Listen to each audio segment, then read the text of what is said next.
Everybody, my name is Kat Bowser. I'm your resident fantasy therapist. Welcome back to my channel. Those of you that have been following my channel a while know there's some crazy stuff going on with my family lately. My husband was supposed to have surgery on Wednesday. It got postponed to the 30th, but we're dealing with some other pain issues with him, so my life's been kind of crazy. So I appreciate you guys being patient as I try to get videos out on a more regular basis, and I'm hoping with life slowing down a bit after the 30th, we'll be finally able to do that. So thank you guys for sticking with me through this craziness. So today, for those of you that have never been here before, I am a licensed therapist, and I like to talk about basically the psychology behind writing and characters and world building and all that stuff. So as of the moment, my work in progress, Mirrors and Ashes, which is a Snow White retelling, is currently in editing phase. Yay. It goes to professional editor in October, and then hopefully, if all goes well, we'll be out for ARC readers in February. So it's happening. It's finally nearing the end, so that's very exciting. But today I wanted to talk about something that I've always considered kind of my thing, and it seems like not a lot of people agree with me. So I just want your guys' interpretations of this, and that is some writing advice that I have received that I don't necessarily agree with, and I wanted to kind of talk about why. And the one I wanted to talk about today is subvert expectations. So this is one I see thrown around so many times. Subvert expectations. Keep your reader guessing. Don't follow the usual trend, all that kind of stuff. And I do think that the heart of this advice is good. I think it is encouraging you as a writer to expand your horizons and consider new angles, new possibilities. And I always think those are good, because anytime you can give a creative spin on something, that's what you want to do, because you want to make something your own and tell it your way, because nobody can tell it the same way you do. That's actually something I encourage a lot of new writers, is just because you have heard a story type or stereotype or whatever done before, you've not heard it done by you. So go ahead and go with it, run with it, and see what happens. But I do see this tossed out a lot, that in a story you should take a trope that you're playing with, and you should always subvert it. You should always find a way to twist it and kind of throw your reader off. And I don't agree with that. Reason being, we like genres for a reason. People don't go into romance wanting the romance to fail, generally. People don't go into horror not wanting to be scared. You kind of see what I'm saying? Each genre has specific things that have made it the genre it is, and people generally flock to that genre for that reason, because they find comfort in these familiar ideas and tropes. So in my mind, fulfilling a trope is not necessarily always a bad thing. So if I was going to take the trope of, let's say happily ever after, Disney has literally made a career out of doing this. When you go see a Disney movie, you know it's going to have a happily ever after, especially if it's in their animated canon. Disney took Hunchback of Notre Dame, which has a notoriously depressing and tragic ending, and they made it a happily ever after. Not necessarily because they didn't agree with the original story, but because that's their gimmick. They make things end happily. They give things a happy and uplifting ending, and that's what they did with Hunchback. And honestly, I like it. I still like the original story, but I like Disney's version too. So that's kind of what I'm talking about here, is that I think that it can be just as damaging to not fulfill a trope as it is to fulfill one. Let me try to put this in a different way. So when I read a story, particularly like, let's say, fantasy, if I'm reading fantasy, I typically seek out fantasy because I know it has tropes that I like. It has found family, it has magic, it has different races and cultures, it has different worlds. That's stuff that I like. That's stuff that I want to see.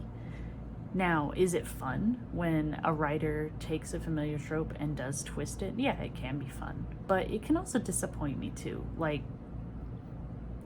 if I'm reading a story and it's totally building up the found family, the connections, all the stuff that is familiar in fantasy, and then they decide to turn it on its head and have them break apart and go their own ways, I'm gonna be mad because I go into fantasy wanting that trope. And that's really my bottom line with this subvert expectations thing.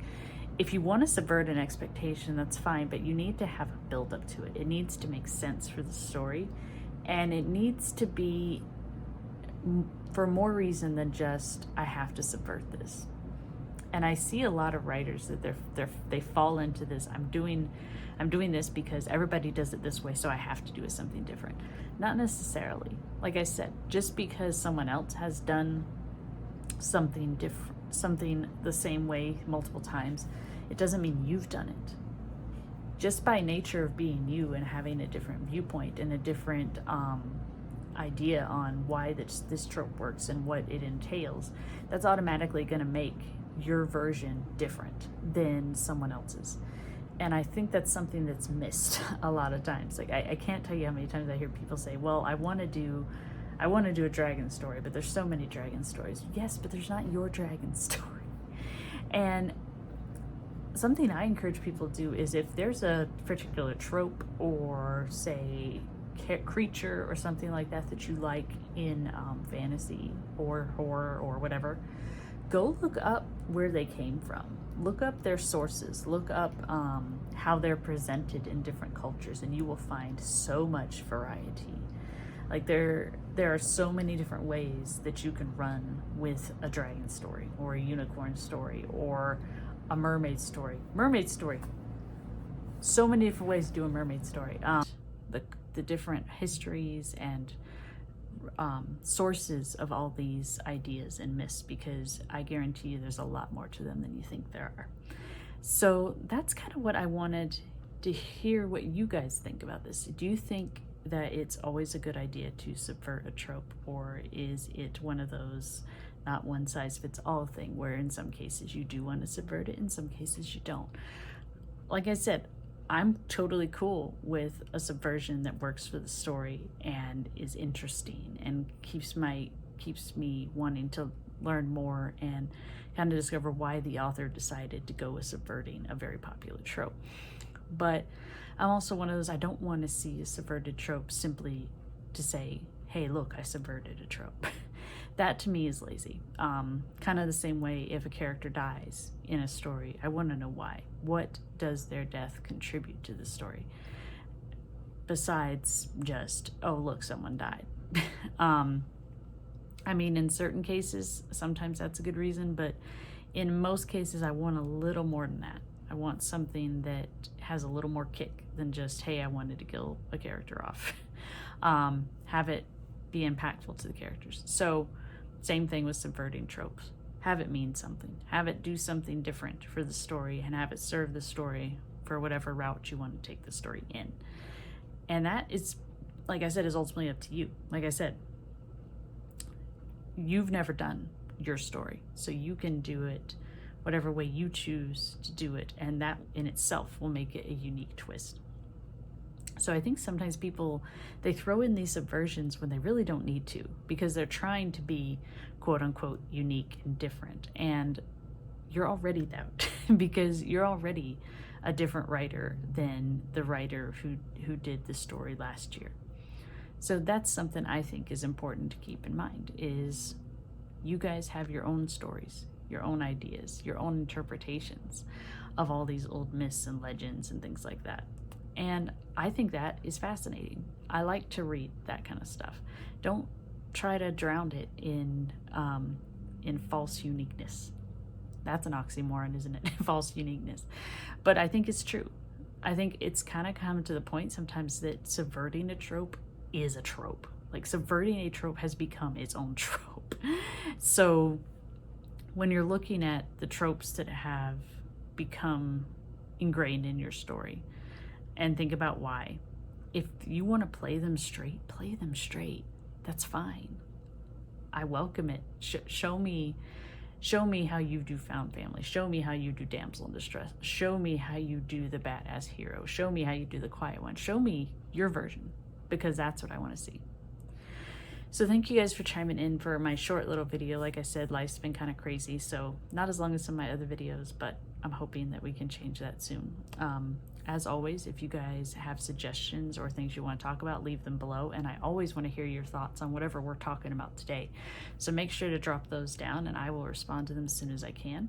If you want to make sure you don't miss when I upload, make sure you subscribe and ring the bell so that you get notified whenever a new video goes up. And hopefully, like I said, as life calms down, maybe we can get back to a little bit more of normalcy. And until next time, I hope you guys stay safe and have a good one.